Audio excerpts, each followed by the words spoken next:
Hi, my name is Jessica Handy and I'm the Government Affairs Director with Stand for Children. More importantly, I am the mom of a public school student here in Springfield.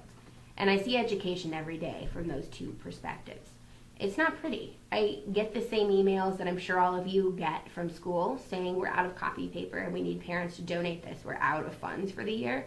And then in my day job, I go and listen to the legislature debate how they're going to cut the education budget. Because realistically, even though revenue estimates are up, we still have growing debt service, growing pension payments, and a mountain of unpaid bills that are taking up the bulk of the increase and then some. It's May 20th, so we have 11 days left before the legislature is supposed to wrap up its work, go home for the summer, and the House is talking about cutting the education budget by $50 to $115 million.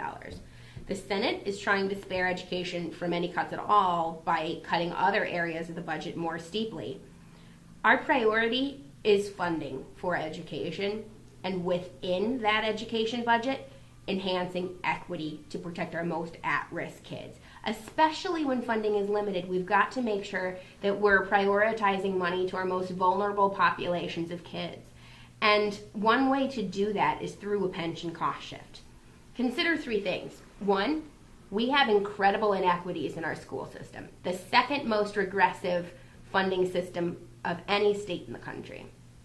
Secondly, those analyses don't even include the TRS subsidy that the state is providing for every school district outside of Chicago, which only enhances our inequity because the wealthiest districts with the highest salaries and the highest teacher pension costs are the ones that get the biggest bump from the state when the state picks up those costs. And third, general state aid is the progressive funding stream that we have going for us. It's the most fair way for us to fund education and get more money to the areas with highest concentrations of kids in poverty and with lowest levels of property wealth. They compete with each other, picking up the pension costs and then funding general state aid. And when funding is limited, doing a cost shift of pension costs onto school districts with reinvestment of those funds to general state aid is the best way that we can support equity in our school funding system, even during this fiscal crunch when we're forced to look at these difficult fiscal decisions.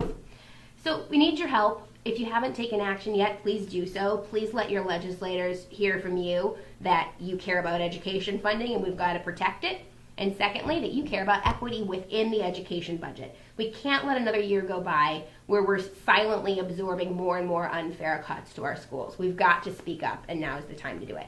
So please share this message. Please reach out to your elected officials. Thank you.